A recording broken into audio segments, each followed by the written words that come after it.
Oi pessoal, José Paixão, economista do Povo. Hoje eu vou responder a pergunta de uma pessoa muito querida, a Ione, que sempre está em contato conosco. Ela é uma das nossas clientes de aconselhamento financeiro, né? Aconselhamento financeiro pessoal. E ela fez uma pergunta interessante hoje, com a nossa consultoria, nosso aconselhamento. Acabou que ela passou a investir melhor e hoje ela perguntou se valeria a pena usar essa sobra de dividendos para comprar imóvel ou se ela poderia investir em fundos imobiliários, que seria melhor dentre essas duas classes de ativos. Olha, eu particularmente eu gosto desses dois tipos de ativos, essas classes de ativos, eu gosto das duas. Investimos em imóveis desde a década de 80 e fundos imobiliários um pouco depois, quando esses ativos passaram a mostrar a sua viabilidade em termos de retorno sobre investimento, dividend yield, os rendimentos que a gente busca como renda passiva. Existe uma certa diferença entre essas duas classes de ativos. A principal diferença é que quando você adquire cotas de um fundo imobiliário, você não precisa se preocupar com a gestão daquele fundo no dia a dia.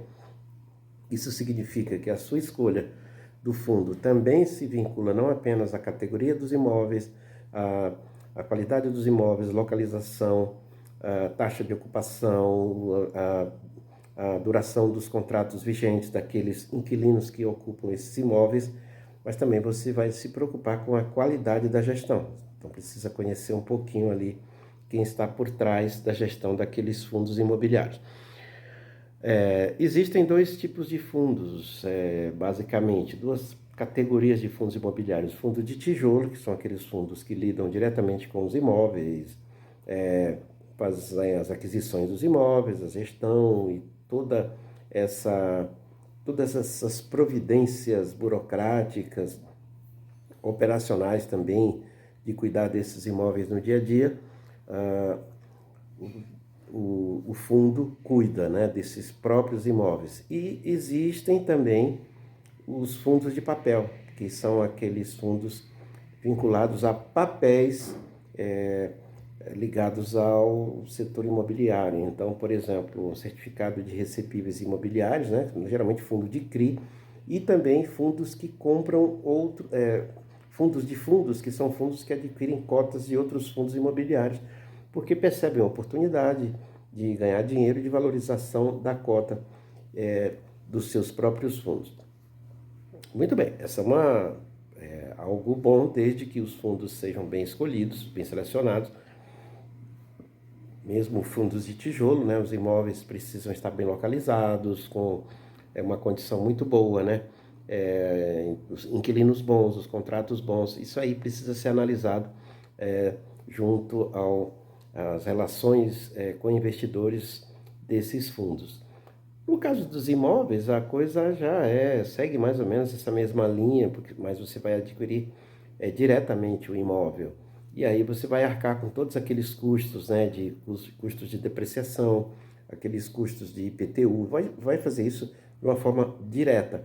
Se o imóvel está desocupado, ele faz parte de um fundo, da carteira de um fundo imobiliário, esse imóvel, muito provavelmente, é, a, ele está vazio, o fundo vai compensar com outros imóveis que estão alugados. Quer dizer, você nunca vai ficar no 0 a 0, a não ser que seja um fundo que tenha um único imóvel que nós chamamos de fundo monoativo. Ele só tem um ativo. Aconteceu com aquele XPCM11, que tinha um único prédio, que é aquele prédio da Petrobras, na cidade de Macaé, no Rio de Janeiro, e muita gente perdeu dinheiro porque quando houve uma decisão aí de um certo governo que passou pela presidência recentemente de esvaziar o prédio foi desocupado e a cota do fundo caiu mais de 70% e até hoje não se recuperou. E aquele prédio está ainda lá sendo objeto de benfeitorias para ver se aluga para outros interessados, outros inquilinos, mas provavelmente aquilo não será tão fácil de resolver. Temos também, em termos de imóveis, os imóveis próprios, aí é que começa a diversificar bastante. Você vai comprar um imóvel usado, vai comprar um imóvel na planta, vai comprar um imóvel novo acho que já está pronto, né? Está construído, mas ainda não foi habitado.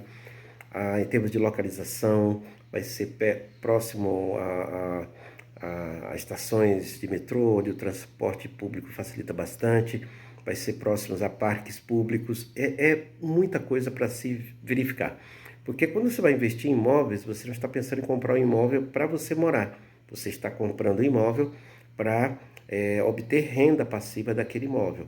Portanto, você vai pensar em que tipo de imóvel você gostaria de investir e, consequentemente, o público que você vai atrair também. Eu, por exemplo, gosto muito de alugar imóvel para estrangeiros que vêm estudar no Brasil, fazer residência, né, em grandes hospitais no Brasil e tal. Então, o público já é previamente selecionado, com a capacidade de pagamento. Muitos deles são até bolsistas de governos estrangeiros que vêm para o país. Então, assim, o risco ele é minimizado. Temos imóveis também alugados para inquilinos comuns aqui no Brasil, sim.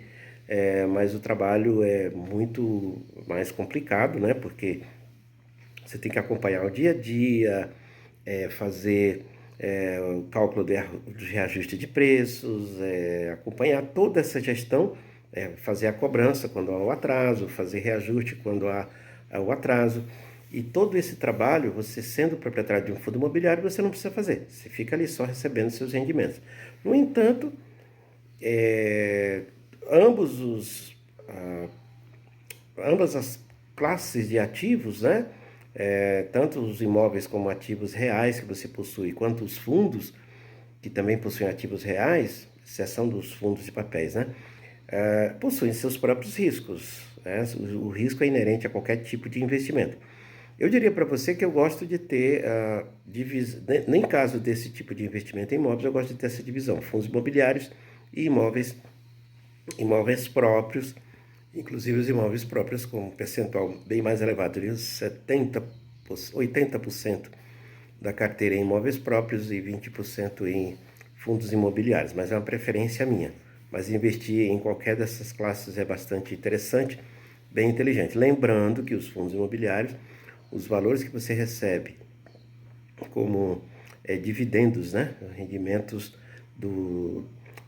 gerados pelos aluguéis dos imóveis que você possui nas suas cotas, eles são proporcionais à quantidade de cotas que você tem, e esses dividendos você não paga imposto de renda. E no imóvel próprio, quando você recebe os aluguéis, você vai pagar 15% de imposto de renda logo de cara. Então é bom ficar atento para isso.